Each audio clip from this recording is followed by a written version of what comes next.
Sean ustedes bienvenidos de nuevo. Es un gusto tenerlos aquí una vez más en este plató. Hoy me acompaña un auténtico triplete de colaboradores, cada uno con anécdotas e historias pues de lo más interesante. Va a ser una charla bastante divertida, ya lo verán. Así que empezamos otro Enigmas de la historia.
Bien, pues vamos a empezar el programa con nuestra compañera Desiree Bresen.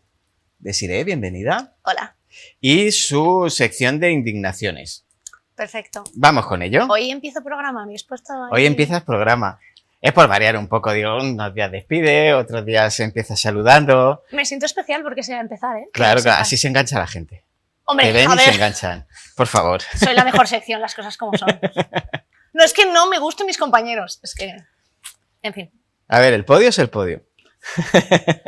Bueno, Pues cuéntame. hoy en lugar de indignación... Es como indignante, ¿no? Porque la gente hace las cosas mal. Pero es que me he terminado riendo... A ver, la gente va a tener que abrir mucho la mente. Esto es un poco... Es una sección un poquito ahora... Open mind. Mis chistes, mis traumas, ¿sabes lo que te digo? Muy bien. Es un poquito... Pero es que no puedes otra cosa más que reírte.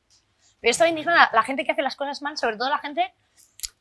Que, hombre, que tu empleo importa bastante, ¿no? Como un médico, ¿no? Sí. Es lo que traigo. Sí. 5 patanes de la historia.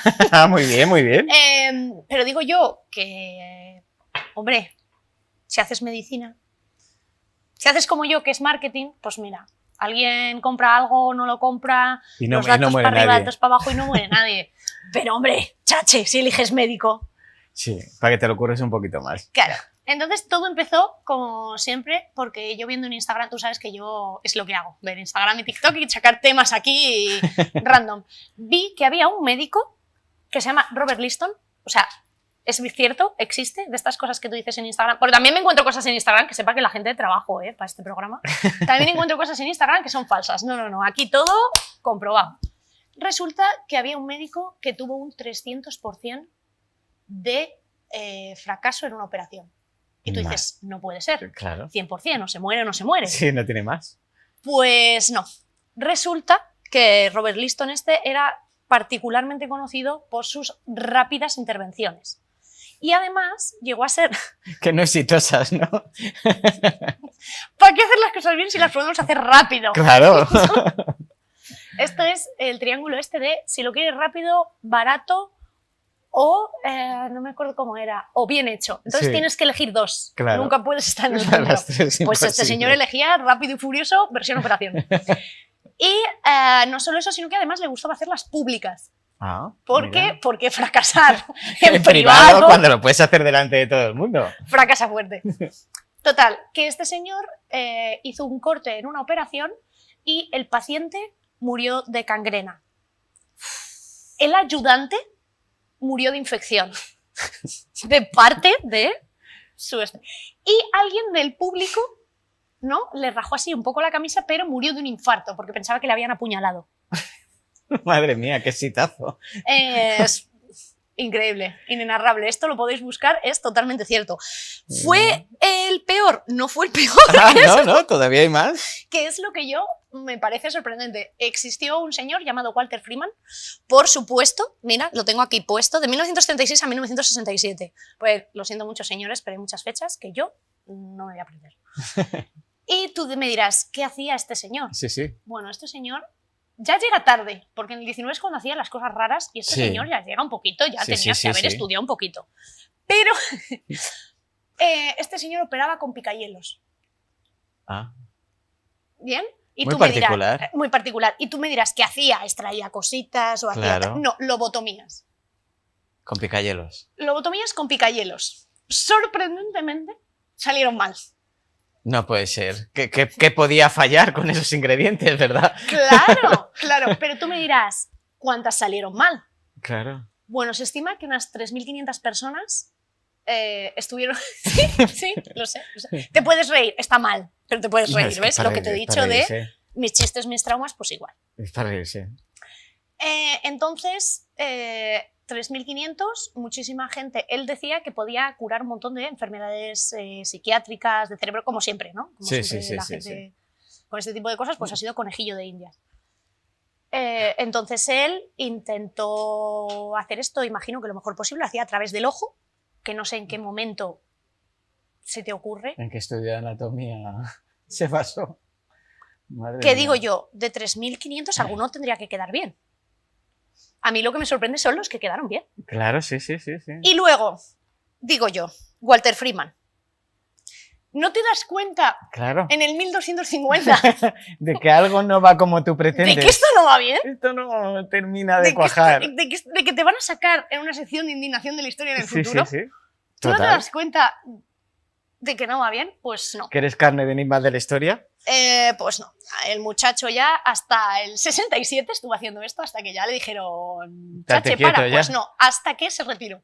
Ah, O sea, mira. nadie le dijo nada en ningún momento La gente seguía llegando, Tú ibas saliendo ahí a- tuerta.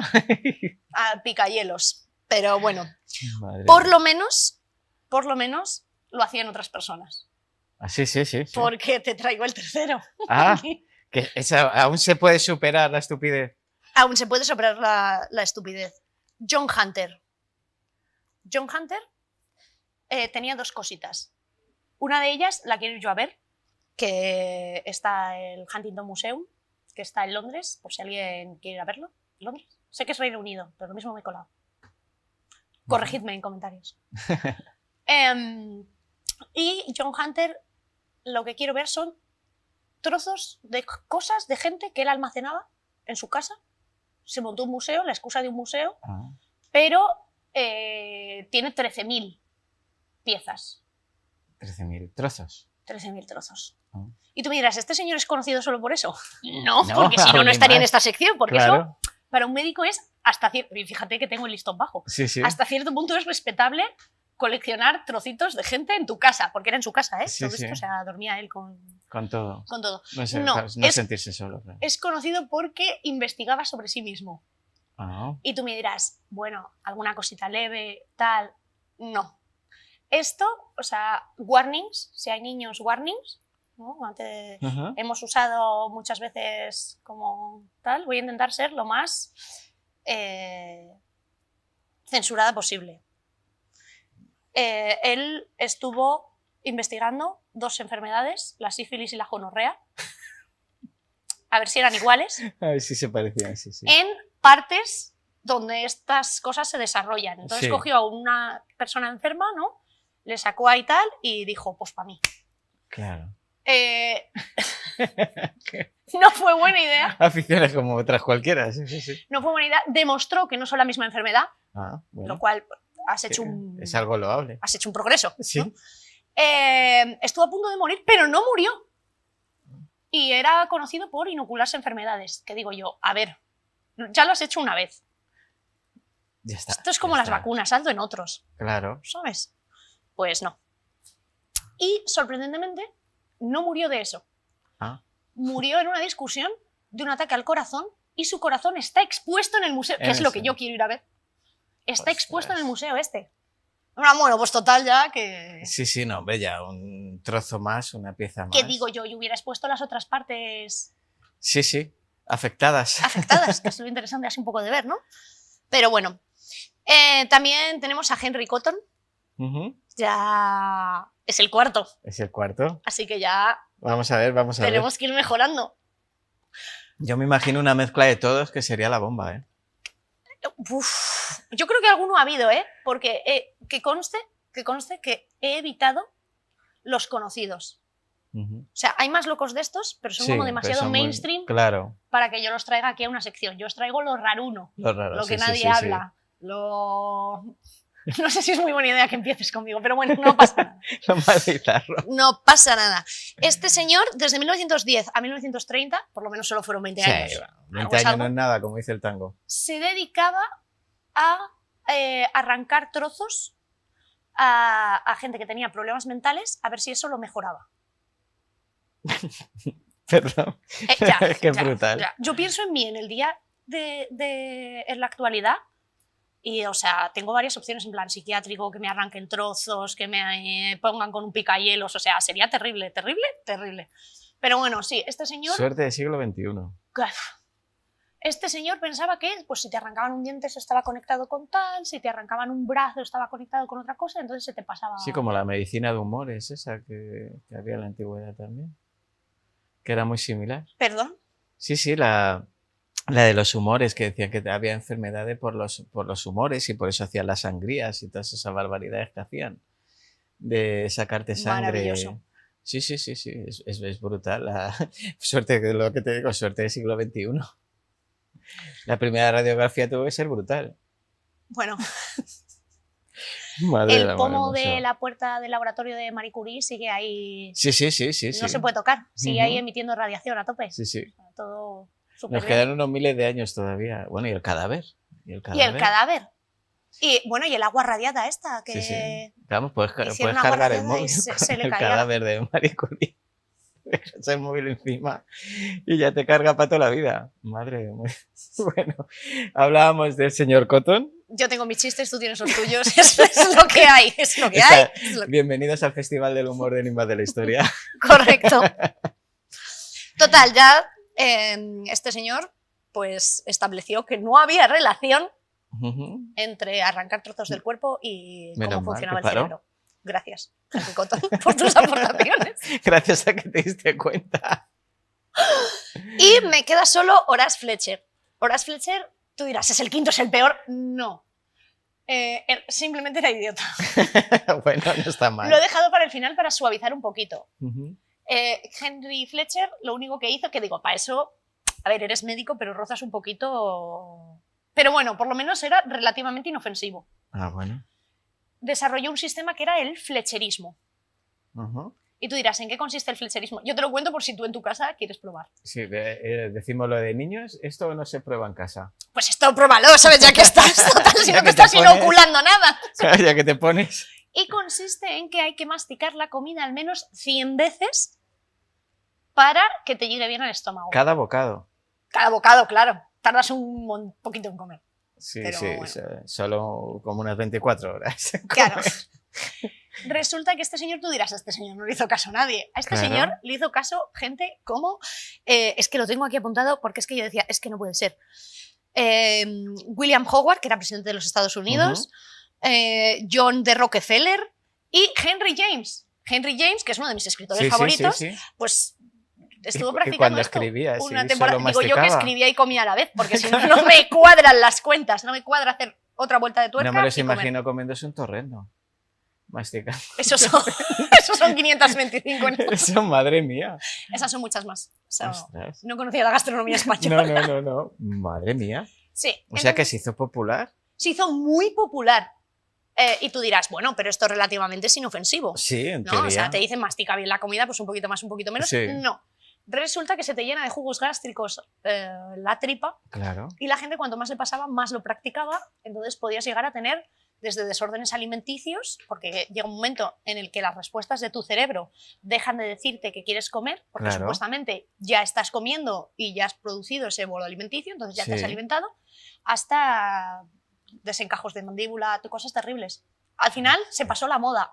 Sí, no, menos mal, es que 100 veces cada bocado. ¿Te imaginas cuando hacíamos la digestión de 2 horas para bañarnos en la playa o en la piscina? Madre mía. No te da. No, no te da Tienes tiempo, que- se te acaba el verano. Me doy el baño antes. Y no has terminado la paella, se te acaba el verano. No me digas. Pues sí. Qué Terrible. celebridades, ¿eh? Terrible. A mí lo que me gustaría es, si tú vas a hacer esto, ¿quién te da el título de médico? Claro. Y que no hablamos tan lejano en el tiempo. Esto me ha sorprendido mucho, que la medicina no tenías que estar ni siquiera registrado como médico, que esa es otra de las cosas que he leído investigando esto, no tenías que estar registrado como médico hasta bien entrado el siglo XX. O sea, hasta bien entrado el siglo XX, por ejemplo, en Estados Unidos, tú podías llegar a un estado y haber dicho con una fotocopia del estado de Iowa que tú podías ejercer medicina en Alabama y nadie iba a comprobar en ningún momento que tú podías ser médico. Porque la licenciatura de médico se obtenía como recomendación de otro médico. Es decir, yo he estado unos años con este aprendiendo y ya soy médico. Al final, yo muchas veces reflexiono sobre el siglo XX y, es que me fastidia, iba a decir una palabra más fuerte, pero me fastidia decir lo que ayudó a este planeta a la Segunda Guerra Mundial, porque trajo todos los avances importantes. Es muy triste decirlo, pero... Has tocado hueso. Hay muchos avances. De hecho, esto fue una de las cosas que en los juicios de Nuremberg tuvo un grandísimo calado. Y fue si los avances médicos debían ser usados o no en la medicina. Porque, por ejemplo, médicos como Mengele, Joseph Mengele, desarrolló bastante su teoría sobre los gemelos, sobre los gemelos idénticos, cómo reaccionan las enfermedades, si son inmunes a lo mismo, si en realidad los sistemas inmunes se heredan o no. Entonces todo eso se decretó que ya que estaba lo íbamos a usar, pero a partir de Ginebra se estipula que hay muchos regímenes que han seguido experimentando con personas, pero este es otro tema. Pero sí, de hecho, uno de los avances médicos más perturbadores que le dejo a tu audiencia es que cuando se dice todo esto de no se experimenten animales, no tal, es porque se está experimentando en personas, porque algo, tanto maquillaje como cualquier tipo de medicamento, vacunas, no puede salir sin testear. Claro. Ahí ya te la juegas. Excepto COVID-19. Entonces lo que se hace es, en gente de pocos recursos o en gente de población penitenciaria, probar todo eso. Entonces, en realidad, ¿somos Mengele? No. Pero casi. Bueno, yo creo... ¿Lo bordeamos? Un poquito. Yo creo, y esto lo digo muchas veces, y no es popular, bárbaros hemos sido siempre. Mengele es que perdieron. Pero bárbaros hemos sido siempre y seremos siempre. Bueno, ahí también está todo el de no, pero los americanos tenían campos de concentración para los japoneses, no, pero yo creo que hay como grados. Sí, grados de cabroncete hay. Entonces yo creo que lo mismo, de hecho yo creo que se pasaron bastante. Mi gran teoría es, después de leer a Paz Moreno Feliu y a un montón de autores, mi gran esto es que los nazis se pasaron porque Heinrich Himmler era ingeniero agrónomo. Entonces, en lugar de campos de concentración o campos de retención, que era lo que hasta entonces más o menos se conocía, creó granjas. Granjas con un propósito y con un tal. No olvidemos que tanto en los campos de concentración en general como a Joseph Mengele le pagaban empresas alemanas. Hasta hace nada, AEG, Siemens... Se puede decir la Bayer, por ejemplo. Bayer estuvieron implicadas. Ellos pagaban, Siemens pagaba 5 marcos al día por cada persona en la que poder experimentar o en la que poder trabajar o en la que poder lo que sea. Sí, por lo menos por sacar algo positivo. Salió algo positivo de eso, si es que se puede decir positivo. Los avances que yo creo que aquí siempre hay dicotomía entre avance y sufrimiento humano. Total.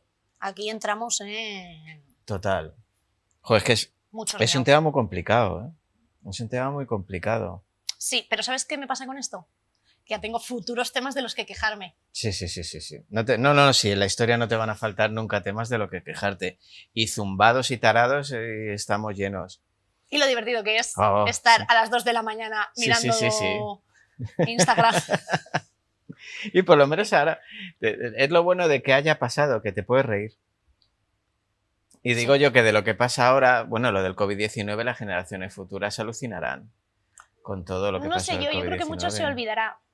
Porque, tenemos ejemplo, tendencias. La peste nosotros sabemos que fue algo terrible. No se hacen suficientes chistes de la peste. Pero no se hacen suficientes chistes de la peste. Desde aquí pedimos a los humoristas chistes de la peste. Chistes de la peste, ya no está de actualidad, me parece terrible. Además, con la peste, ahora que hablamos de cosas médicas curiosas, hay una diferencia con respecto al COVID, que tú dices, esto es información basura que yo almaceno random en mi cerebro, pero está bien. He descubierto que es que la necesito. Resulta que con el COVID debido a todos los avances médicos, por primera vez en la humanidad ha sobrevivido gente que su sistema inmunológico no está adaptado al COVID, pero ha conseguido sobrevivir. Sí. ¿Cómo se ha logrado esto? Como todos nos hemos inmunizado en general con las vacunas, eso hace una inmunidad de grupo que protege a los que hubieran sido más débiles. Más débiles. En el caso de la peste, no. En el caso de la peste, como esto no se paró, sí. Simplemente se dejó avanzar, entonces todos nosotros somos inmunes a esa peste. Simplemente somos los supervivientes, los descendientes de los supervivientes que hubo. Pero toda la gente que genéticamente no estuviera preparada para la peste murió. Murió. Vaya limpieza. O sea que la peste técnicamente sigue en el aire. Sí. Lo que pasa es que somos inmunes. Pero vamos, vaya selección natural también se hizo con la peste. Madre Volvemos mía. un poco al tema nazi, de ¿es necesaria la selección natural? ¿No puede ser humana? ¿No puede ser humana? Yo preferiría que los avances vinieran más de la buena voluntad que de ser tan malvados como solemos ser. Me encanta que cuentas con la buena voluntad de la gente, pero no te Sigo traigo yo programas en los que me indigno y te pongo ejemplo de gente. Sí. ¡Qué buena voluntad! Pues todavía, aún con eso, todavía sigo creyendo en la buena voluntad de la gente. Tonto que es uno, si es que no tiene más, si es que no doy para mucho más. Si es que ya he leído muchos libros y ya tengo la cabeza como Don Quijote. Si es que no es más. Prefiero creer en la buena voluntad, aunque sé que la historia se repite, aunque sé que las mismas cagadas las vamos haciendo siglo tras siglo. Bueno, después de leer, ¿crees que la historia se repite? No es que se repita, te iba a decir, se mejora en hijoputismo. Es que yo creo que las variaciones en la historia son el salseo. Sí, total. De la historia. Total. O sea, no exactamente... A ver, hay cosas que se repiten que tú dices, mira, hablando de nazis, Hitler, ya Napoleón ha fracasado en Rusia, ¿para qué te metes? ¿Para qué te metes? Pero yo no creo que se repita tanto. Hombre, yo no creo ya que haya otra tercera potencia que sea tan imbécil de meterse en el invierno ruso, pero bueno, nunca. Todo se andará. Bueno, vamos a ver por dónde van los planes de Israel y Estados Unidos. Correcto. Bueno, pues nada, Desiree, ya nos quedamos sin tiempo. Muchísimas gracias, como siempre, por hacerme reír, por divertirnos un montón con lo que cuentas y lo bien que lo cuentas. Y nada, mira, ¿ves cómo son muy mamoncetes que nos reímos de tus indignaciones? Terrible. Traeré más. A ver si en algún momento os indignáis conmigo. Muy bien, pues nos vemos muy prontito, Desiree. Muchísimas gracias. Bueno, pues durante este mes y para despedir todos los programas de Enigma de la Historia, os traigo una pequeñísima presentación de estos 4 libros de Esqueleto Negro. Vamos a empezar por este que tengo aquí más cercano, que se llama Praderas Malditas. Es de Luis Emilio Hernández Agüe. He empezado a leerlo, la verdad que he empezado a leerlo y me ha gustado mucho, me parece súper interesante y súper intenso. Aquí tenemos El Rayo Silencioso de Óscar Bazán Rodríguez y no he empezado a verlo, he leído la sinopsis y la verdad que me parece súper interesante, la verdad, y súper inquietante. Vamos a seguir con Oscura Luna de Javier Vivancos. Este sí que me he leído un buen trozo. He de reconocer que me los han dado hace poquito, con lo cual no me puedo leer los 4 libros en un momento. Y la verdad que me parece muy tenebroso. Y sí me lo he leído ya, ¿vale? El peso del silencio. Y bueno, os recomiendo todos, pero El peso del silencio de Marta Barilari me ha gustado muchísimo. Así que nada, cualquiera de estos 4 libros los vamos a enseñar cada programa durante este mes. Los pueden comprar en la librería, los pueden pedir o directamente a la editorial Esqueleto Negro. Así que aquí los tienen para que les echen un vistacito. Y nada, hasta el próximo día. Muchísimas gracias.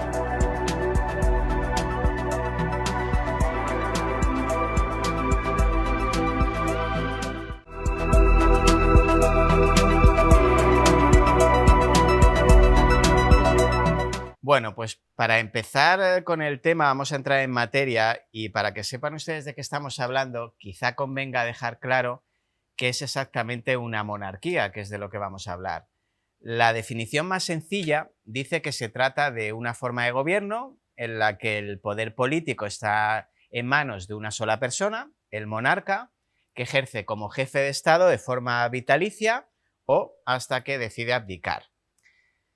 La palabra viene del griego monarques, que a su vez deriva de monos, que significa uno solo, y arco, que significa mandar o gobernar, o sea, mandar uno solo.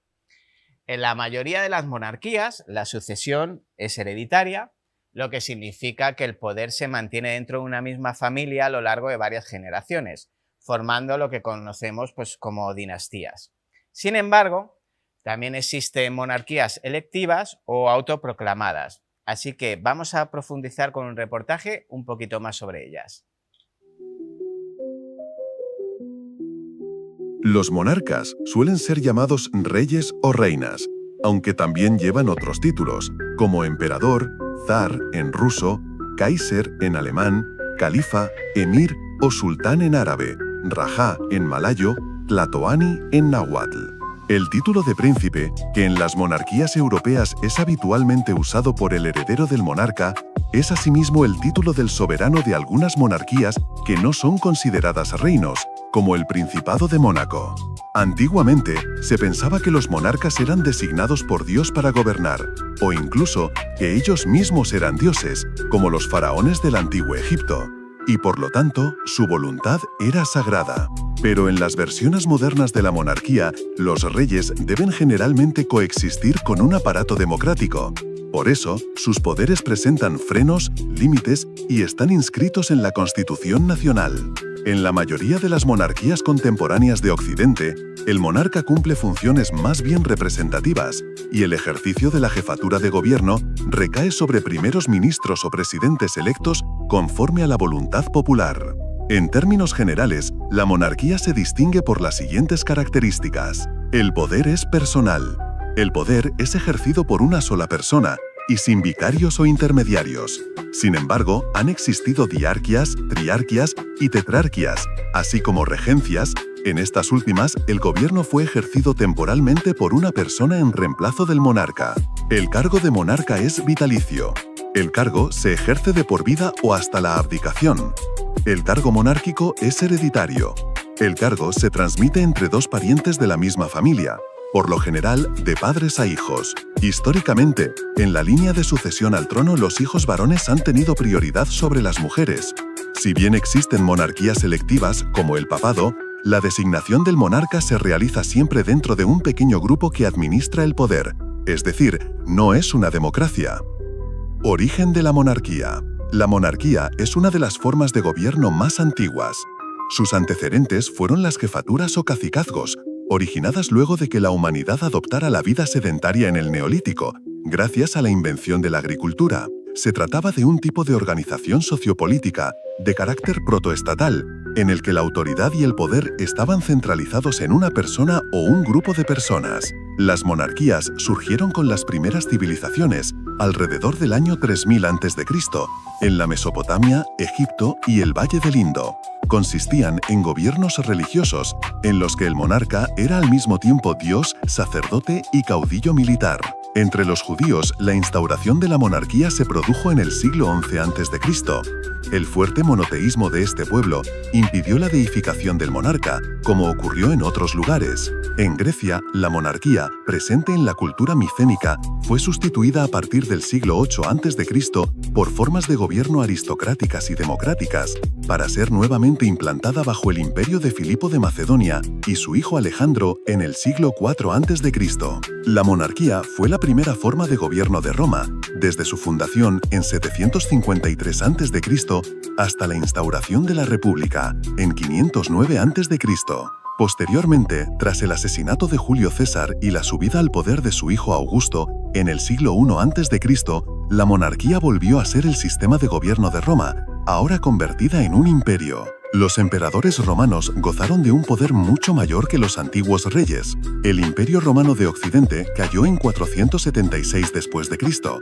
El Imperio Romano de Oriente permaneció hasta 1453. No obstante, la institución monárquica romana fue el modelo bajo el cual se organizaron muchos de los pueblos bárbaros, y la monarquía fue la principal forma de gobierno en Europa hasta el siglo XVIII. Más allá de Europa, a lo largo del mundo hubo muchas otras monarquías, como los califatos, los imperios selyúcida, otomano, japonés, mongol o las distintas dinastías chinas imperiales. Cada una de ellas estuvo dominada por un monarca que ejercía su poder de manera más o menos absoluta el año 1453 después de Cristo. Bien, pues después de este documental sobre la historia de la monarquía, pues a quién mejor íbamos a traer que nuestro compañero Santiago. Santiago, bienvenido. Un placer una vez más, Roberto. Ya eres de la casa, ya. Gracias. Viniste como colaborador y ya vas a hacer más programas que yo. Ya se andará, ya se andará. Bueno, pues ya sabes, como siempre, tienes absoluta libertad. Yo te tengo aquí unas preguntas que me despiertan muchísima curiosidad sobre la monarquía absoluta. Bueno, como ustedes Perfecto. saben, él es experto en Revolución Francesa y sobre ese tema va a versar todo lo que hablemos, así que todo Correcto. tuyo, cuéntame. Mira, pues primeramente quería hablar de una investigación que he hecho que se basa en una frase, que es la que traigo aquí, que quiero leerla textualmente para luego poder disertar un poquito sobre ella, pero sobre todo para ver los cimientos. En este caso es sobre la figura del monarca, de Luis XVI. Encontré esta frase leyendo un libro y me gustó tanto, me pareció tan potente que pensé, voy a hacer una investigación sobre esta frase, voy a hacer un trabajo sobre esta frase. Y la frase es la siguiente: ningún gobernante, ningún monarca tiene vida real. Es solo proyección construida, imagen pública diseñada. El monarca es una fantasía, un símbolo. De ahí el ritual, el ceremonial. Pero tras esa jaula y tras esa representación hay un hombre o una mujer. Toda la pompa, todo el espectáculo y todo el encubrimiento protege y esconde vivencias personales, miedos, cobardías o heroicidades. Lourdes Ortiz, 2006. Básicamente esta Muy cita buena, me gustó muy buena, muchísimo muy buena. porque, bueno, ya Roberto te lo estarás suponiendo por dónde va a ir el asunto. Esto humaniza al monarca. Ajá. Esto baja al monarca a la tierra. ¿Qué dice esto del rey absoluto, del rey absolutista, de ese rey que básicamente era Dios en la tierra? Te da otra perspectiva. Pues que era como tú y como yo. Justo, efectivamente. ¿Sobre qué versa esta investigación? El monarca, esto a mí me llevó a pensar una cosa, que es que el monarca parece de perogrullo, pero no lo es. Que el monarca no es solamente un cargo, el monarca es un ser humano. ¿Esto a qué lleva? Llevó a un análisis del monarca como componente y eje estructural de su sociedad y su nivel de importancia o de no importancia dentro de ese eje. Claro. Eso lleva a dos perspectivas, que son las que ahora voy a comentar someramente. Básicamente, ¿cuál es la innovación que he hecho yo en este estudio? Desplazar al monarca de su pedestal de poder divino y autosuficiente para considerarlo una pieza simbólica dentro del engranaje estamental, el engranaje que tenían en esa sociedad, el hecho de considerarlo, ¿qué pasaría si al monarca le considerásemos solamente una pieza dentro de ese engranaje? Es algo que ahora vamos a ver. Muy chulo. Básicamente, esto nos enfrenta a un doble prisma, que es el siguiente. El rey absolutista, por un lado, que es la perspectiva clásica, tradicional, versus el rey sociocultural por el otro. ¿Por qué yo en concreto he hecho esta investigación? Porque soy periodista cultural y al haber estudiado periodismo cultural, pensé, estoy facultado para tratar este tema. Obvio. Estoy facultado para ver este prisma. Y básicamente esto lleva a un doble prisma muy interesante que habla de que la monarquía es, lo que decía Lourdes Ortiz, un acto de imaginería social, de imaginación social. O sea, y fíjate, Roberto, qué rico y qué interesante que es un rey. Un rey es lo que nosotros decidamos que es un rey. Es un rey, exactamente. Esto nos llevó a una metodología comparada entre ambos modelos, el rey absolutista versus el rey sociocultural, y a extraer y extrapolar una serie de conclusiones. Y básicamente tenemos por un lado el prisma de la monarquía absoluta, el rey absolutista, que es el que se nos ha enseñado en el colegio a todos, Sí. el histórico, vaya, por así decir. El de toda la vida. El de toda la vida, justo. Sería el rey que queda en el eje de fuera del sistema, perspectiva clásica tradicional, básicamente tres pinceladitas. ¿Qué es la monarquía absoluta? Es la forma de gobierno en la que todo el poder está concentrado en el rey. O sea, no existen contrapesos a la voluntad real. Simplemente el rey básicamente es Dios. ¿Cuáles son las características de la monarquía absoluta? Para quien no lo sepa, muy rápidamente. Se asienta sobre cuatro ejes. El monarca como control absoluto del Estado, la no separación de poderes, el rey no sometido a leyes ni a constituciones, y el poder del rey básicamente es el poder divino. El rey va de la mano de la Iglesia, francamente.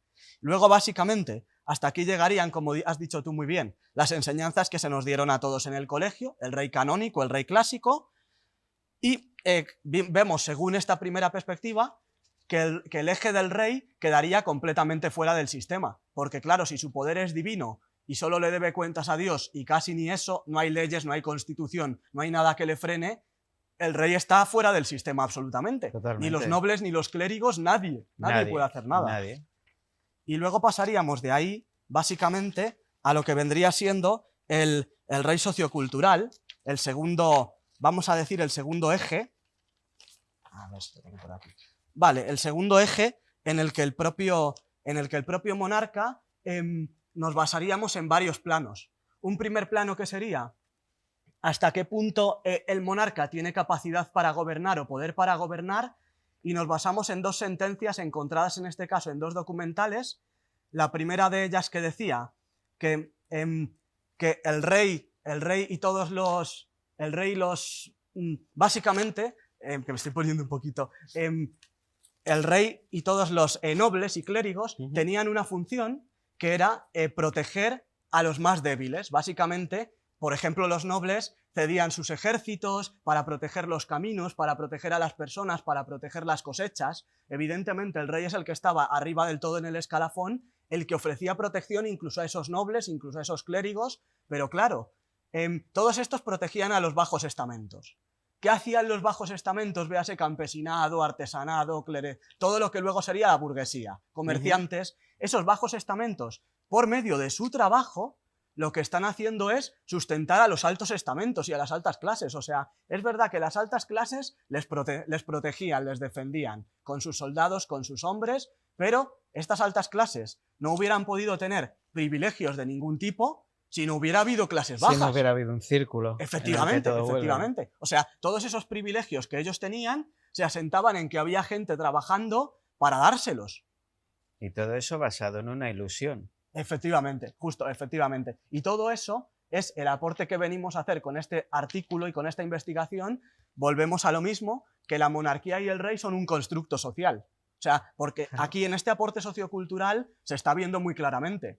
Sin la parte de abajo de la pirámide, toda la parte superior se desmorona y se destruye y se cae a pedazos. O sea, básicamente, sin campesinos y sin artesanos, los privilegios de la parte superior, No lo que le convierte en noble, en clérigo, en rey, esos privilegios dejan de existir.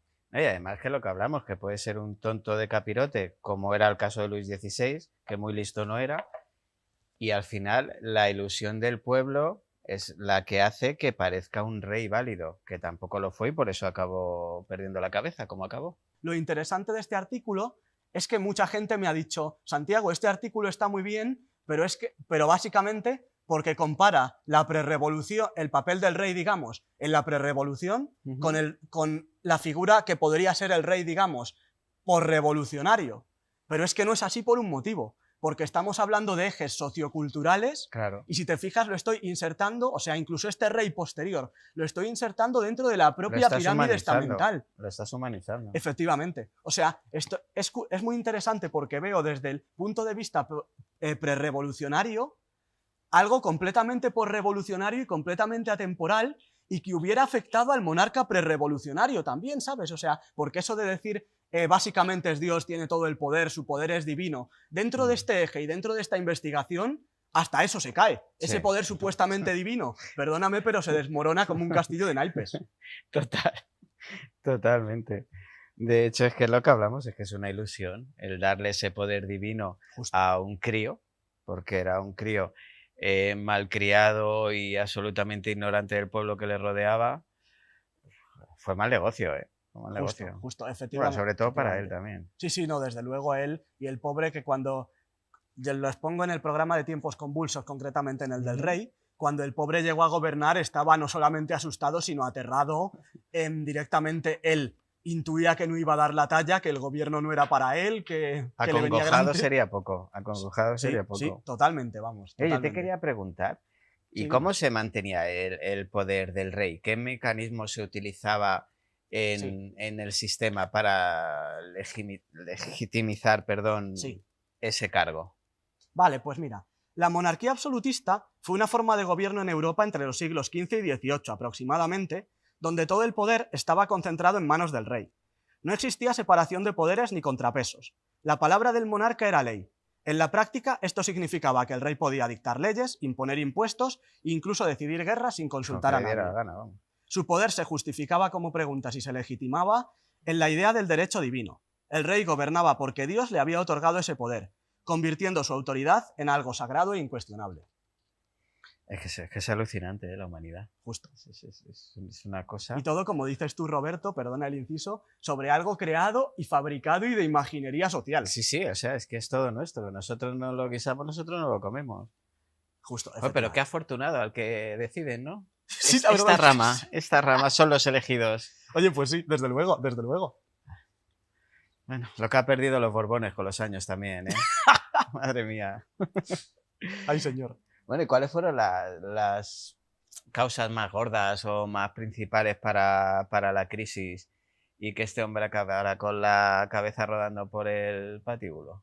Había muchas causas para la crisis, tanto económicas como políticas, como sociales.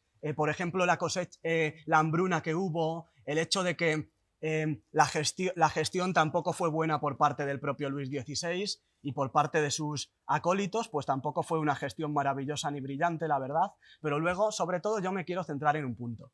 En uno de los programas de Tiempos Convulsos, concretamente el primero, que habla de causas de la Revolución Francesa, damos concretamente un eje estructural de 5 causas, cuando la mayoría de manuales, cito aquí por ejemplo en el que yo me basé, que es ni más ni menos que, y ojo, no por ser ellos, de Grupo Planeta, casi al revés, con más razón, ¿sabes? Sí. ¿Quién mejor que Grupo Planeta? Pues Grupo Planeta, entre muchos otros manuales, cita 3 causas para la Revolución Francesa. Yo, investigando motu propio, he encontrado un mínimo de 5 causas. Me comentaste, o sea, sí. Efectivamente, sí, como te comenté. ¿Qué significa eso? Yo pongo sobre la mesa una pregunta. ¿Estamos enseñando bien la historia a nuestros chicos? Si me preguntas a mí, ya te digo que no. Efectivamente. Ahora, ya tengo otros enemigos ya también, el sistema educativo. No voy a poder salir a la calle. En fin, madre del amor hermoso. ¿Qué te iba a decir? Ha sonado un extraterrestre que ha pasado por aquí. Se me ha ido el hilo con el ruido, pero bueno. ¿Cómo se relacionaba? Sí, lo tengo aquí. La crisis financiera de la monarquía con la Asamblea de Notables de 1787. Fíjate, antes de que me respondas esta pregunta, yo siempre he pensado que si no hubiera habido el mal de las cosechas y la hambruna que hubo, hubiese importado cero la inutilidad de Luis XVI. Pues sí. Que hubiera proseguido seguramente. Justo, efectivamente. Totalmente. Pues si el pueblo no hubiera tenido hambre, porque los anteriores tampoco es que fueran muy brillantes, ¿sabes? La historia sí nos pone como reyes muy brillantes, el Rey Sol y todo lo que tú quieras, pero eran igual de egoístas, igual de ignorantes, igual de pasotas con el pueblo. Como me dijiste tú en uno de los programas que hicimos hace ya tiempo, casi todo se hubiera solventado si hubieran estado los monarcas más preparados. Seguramente. La verdad. O sea, francamente la realidad es esa. Es que de hecho la supervivencia de la monarquía hasta el día de hoy es el sometimiento, entre comillas, al gobierno del pueblo y no su gobierno. Es su única vía de supervivencia. Sobre todo las europeas, las clásicas. Sí, no, claro, efectivamente. De hecho, por ejemplo, aquí en España habría que pararse a ver el papel de la monarquía a día de hoy cuál es. Y es un papel, cuanto menos voy a usar la palabra complicado. Pues habría que pararse y ahí me gustaría que alguien viniera y me lo explicara despacito como un niño de 4 años el papel de la monarquía española a día de hoy. Desde luego, desde luego. Otro enemigo que me he ganado. Pues básicamente a día de hoy a nivel político se reduce casi a firmar reales decretos y decretos leyes y representacional básicamente.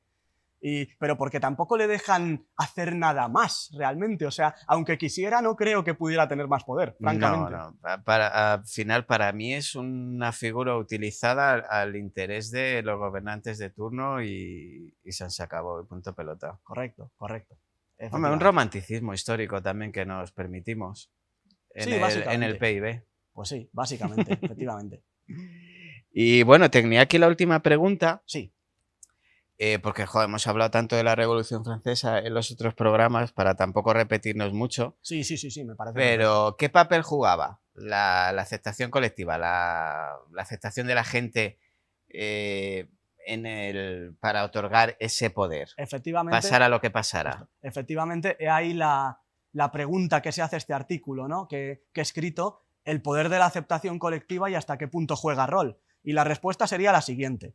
Antes de la Revolución, la legitimidad del monarca venía del derecho divino y la aceptación colectiva era prácticamente nula como factor político. Eso en el antes de la Revolución era prácticamente nula, como ya hemos visto.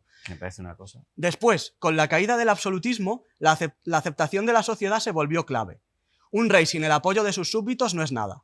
La monarquía dejó de ser una imposición divina para ser un contrato social, donde el poder depende del consentimiento y reconocimiento popular. Como decimos los historiadores, la sociedad feudal se mantenía unida porque cada estamento cumplía una función, y el rey dependía en última instancia del pueblo que sustentaba toda la estructura. Básicamente, Roberto, por contestarte de una forma más clara y resumida, esto se dividiría en un doble eje. Antes de la Revolución Francesa y posteriormente a la Revolución Francesa. Se acabaron los actos de Anteriormente fe. a la Revolución Francesa, legitimación colectiva cero. Posteriormente a la Revolución Francesa, legitimación, y durante la Revolución Francesa quizá incluso más, legitimación colectiva absoluta y total. Claro. No, y que hicieron muy bien en quitarse encima la monarquía, también te lo digo. Sí, sí. En fin, pues nada, Santiago, pues ya llegamos por hoy. Habrá que ir pensando... Te tengo que buscar una excusa para traerte. Ya hay que estar buscando excusas para traerte. Pues muchísimas gracias, Santiago. A vosotros Como una vez siempre, más, Roberto. un placer escuchar todo lo que sabes.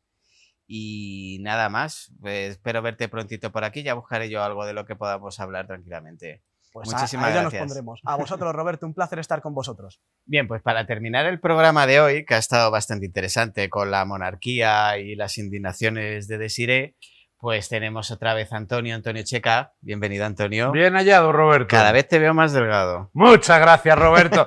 Yo también te quiero, Roberto. Y vamos a hablar de un temazo divertido, Sí. divertidísimo. Y bueno, pues nuestra cultura en el siglo XX, que pones muy olvidado y despreciado. Yo desafío un duelo a quien desprecie Muy bien. lo de lo que vas a hablar. Espero que el duelo sea a muerte. A muerte, por yo supuesto. Y yo seré tu padrino. Claro que sí. Y ahora en el caso hipotético de que perdieras, sería yo el que volvería a retar al caballero. Claro que sí, porque esto es lo más defendible que Muy bien, tenemos en pues nuestra nada, historia. Vamos a hablar de una cosa que es el cine popular español de la segunda mitad del siglo XX, lo que reduciendo mucho las españoladas. Las españoladas. ¿De acuerdo? Bien, hemos traído varias imágenes que podrá irse poniendo nuestro realizador y en el cual, pues bueno, sencillamente España empezó a tener muy pronto una vena en el cine en el cual pues procuraba explotar las propias tradiciones folclóricas, las propias tradiciones populares. Aquí tenemos un rodaje de los años 40, no sé cuál exactamente, en el cual, pues bueno, aquí tenemos la típica folclórica esperando a que le den paso a la entrada. Esto ha sido así en nuestro cine desde siempre. Siempre en nuestro cine ha existido una vena costumbrista muy fuerte que ha buscado argumentos pues, en las propias tradiciones culturales españolas, en los tópicos españoles, en la forma de ser y vivir de los españoles. Yo hago una recomendación literaria aquí para quien quiera ver cómo fueron los orígenes de nuestro cine. Producciones García, de Edgar Neville. Edgar Neville es un hombre que trabajó en Hollywood, fue guionista en Hollywood y también fue guionista en España y fue uno de los grandes escritores españoles del siglo XX, hoy día en mi opinión muy olvidado. Producciones García te cuenta cómo era pues aquel cine de los años 30, muy artesanal, Sí. y te partes de risa viéndolo cómo lo hacían, la Sí. verdad. Los medios técnicos que tenían, te partes de risa, en una palabra. El caso es que, bueno, va habiendo todo esto va permitiendo que se vaya creando una industria. Claro. Aquí tenemos pues Antonio Molina con Esa voz es una mina, famosísima. Hay que recordar la famosa anécdota de cuando la gente iba a comprar una radio y decían, pero que en la radio se escucha Antonio Molina. Sí. ¿De acuerdo?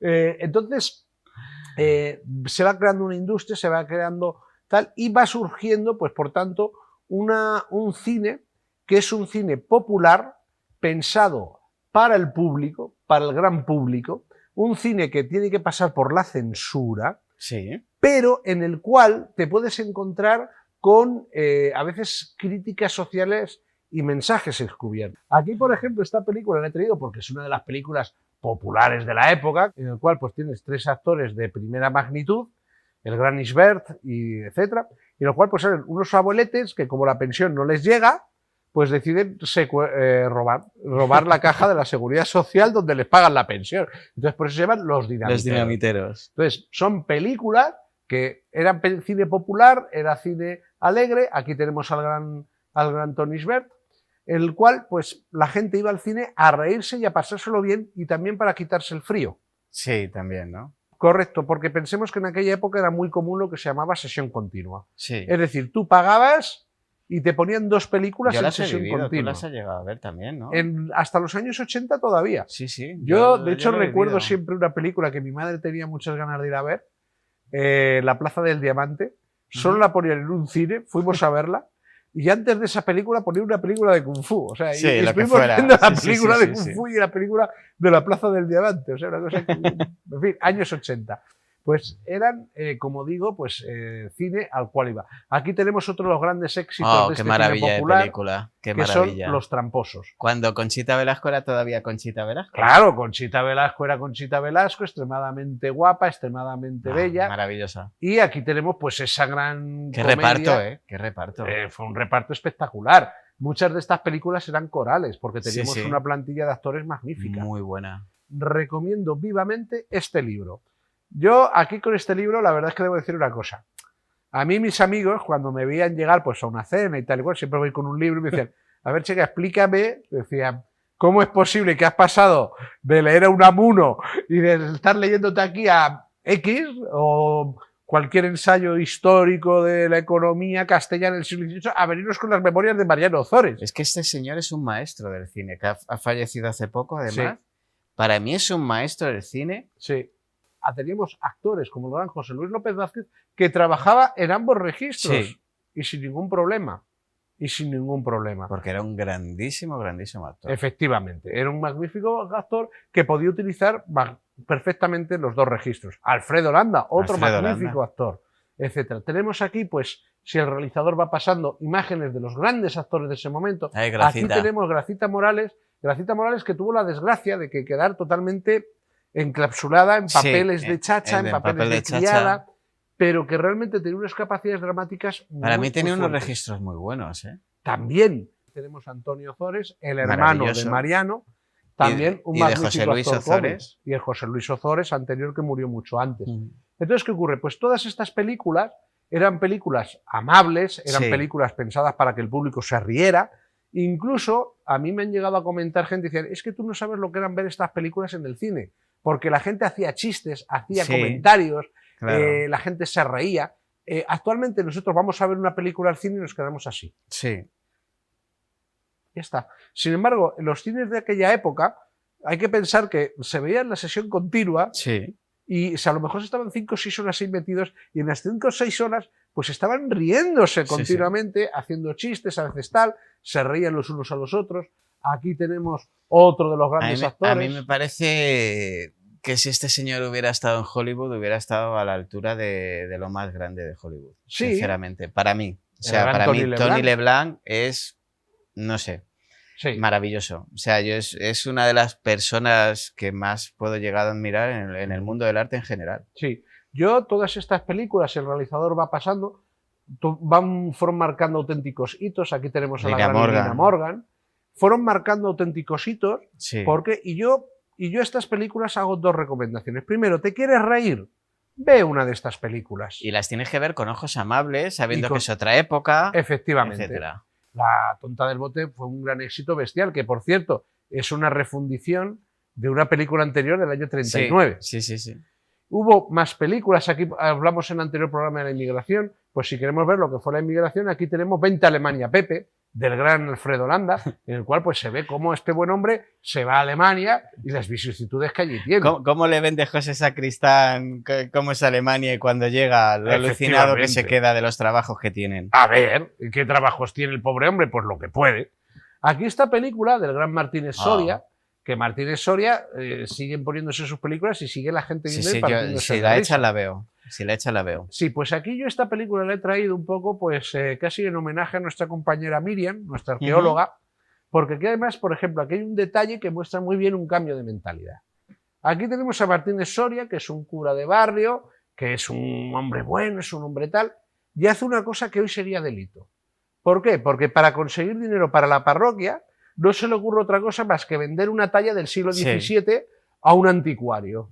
Y vende la talla del siglo XVII a un anticuario. Y eso sale en la película y como algo meritorio. Sí, sí, sí. Eso sí. es una muestra de cómo hemos cambiado. Por ejemplo, ese detalle Yo, por ejemplo, cuando tengo que dar charlas Sí. en algunos sitios sobre patrimonio, el cambio, pues me gusta dar ese detalle. Aquí tenemos la otra de Esta es el buenísima. turismo es un gran invento de Esta es Martínez Soria, buenísima. que es que además te muestra muy bien lo que fue el radical contraste Sí, sí, sí. entre la España, aquella España, España del rural. interior y lo que le venía de fuera, alucinando. Aquí tenemos otro de los grandes éxitos de Alfredo Landa, Sí. Celedonio y yo somos así. Y, insisto, películas que es que te partes de risa y al mismo tiempo aprendes. Y también tenemos actores que luego, no voy a decir ningún nombre en concreto, pero actores que luego renegaron de esta época como si ellos nunca lo hubieran hecho y fue lo Pues que les no, permitió no lo vivir. entiendo, no lo entiendo. Efectivamente. Y luego ya pues pasamos a lo que fue el cine del destape. Esto es un clásico del cine español, me digas lo que me digan. Si no la he visto 200 veces, no la he visto ninguna. Fue, a ver, aquí esto ya tenemos que ponernos un poco en antecedentes el espectador, ¿de acuerdo? Ese cine popular sigue avanzando, ese cine popular sigue. En el año 77 desaparece la censura. Ujú. En el año 77 desaparece la censura y en el año 76 empiezan a verse los primeros desnudos en pantalla. Curiosamente, hay que decir que en España se rodaban desnudos, pero es que porque en los años 60 se rodaba versión española, Y versión para el extranjero. versión para el extranjero, en el cual la versión para el extranjero sí que había desnudos. Ujú. De hecho, hay quien dice, hay quien suspira, una vez leí un crítico de cine que decía, esta imagen ruego al realizador que la deje parada porque luego Sí. tenemos que contar una anécdota. Hay un crítico de cine que dice que él todavía sueña con que aparezca imágenes para el extranjero de Carmen Sevilla. Porque Era muy pulcra, Carmen. era muy pulcra, yo para no eso. creo que de Carmen Sevilla No. aparezcan, pero sí que es cierto que en los años 60 estaban esas imágenes que muestra también lo Es que que era la hablamos hipocresía hasta de la Marisol. época. Hasta Efectivamente. desnudo de Marisol. Sí, sí, pero eso ya fue en los años 70. Pero ojo, Sí, el sí. desnudo de Marisol fue algo reivindicativo. Sí, fue brutal eso. Fue reivindicativo y el destape, Ujú. el destape hay que tener en cuenta una cosa. El destape era algo más que puro enseñar cuerpo, ¿de acuerdo? Para mucha gente el destape fue un posicionamiento político y lo, Político vivieron, brutal. y lo vivieron así y Sí, lo sí, hicieron sí, así. sí. Hay Como una Marisol, foto. Como, bueno, Pepa Flores ya en ese momento. Pepa Flores lo hizo como una forma de mostrar Ujú. claramente que ella se había independizado y que ella hacía ya lo que quería. Hay una foto reciente que no tiene nada que ver, nos vamos a ver, de las revoluciones árabes Ujú. en Túnez, en el cual una muchacha, ante una manifestación de integristas, enseña sus pechos. Una tunecina.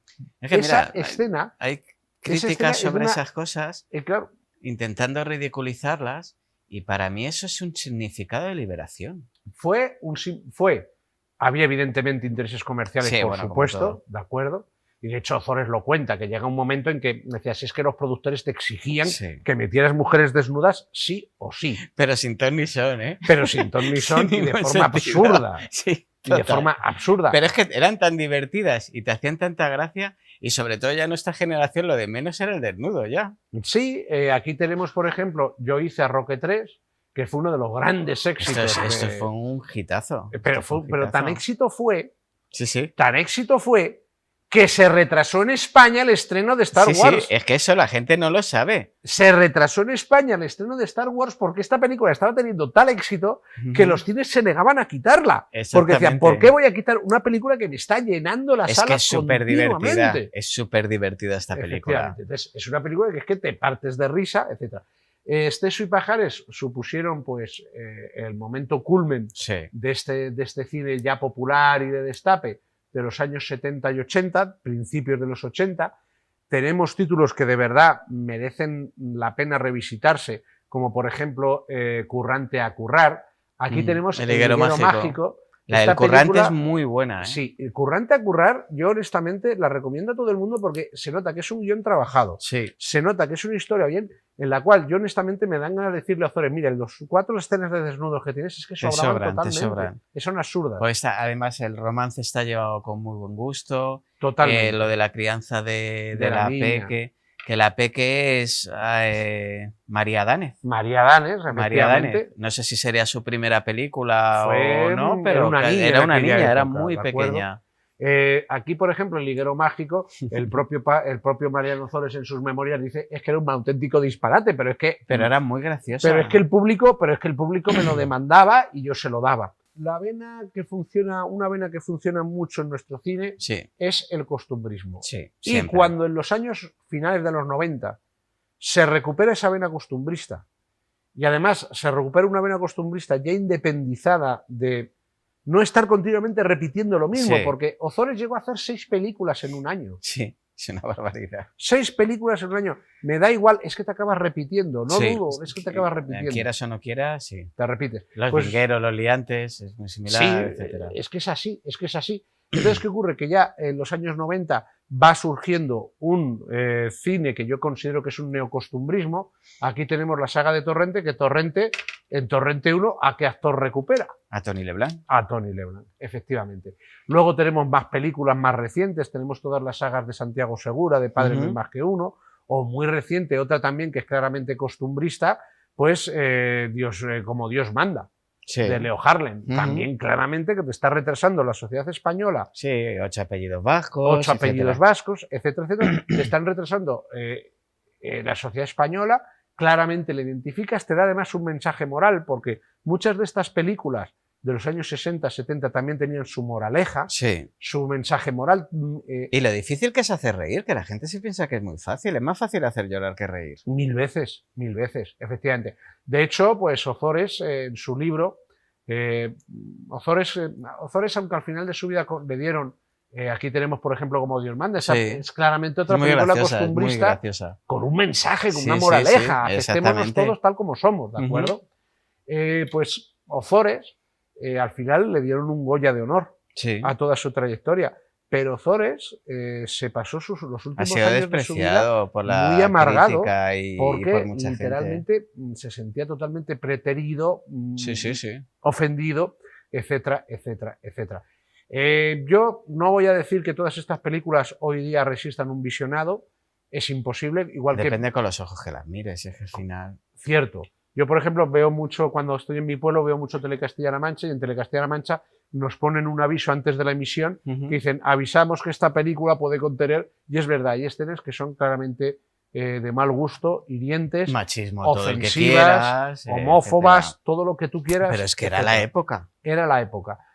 Y verlas nos permite ver cómo era aquella época, nos permite conocerlas y también nos permite ver cómo hemos cambiado y, si me lo permites, en algunos aspectos o en muchos aspectos, cómo hemos mejorado.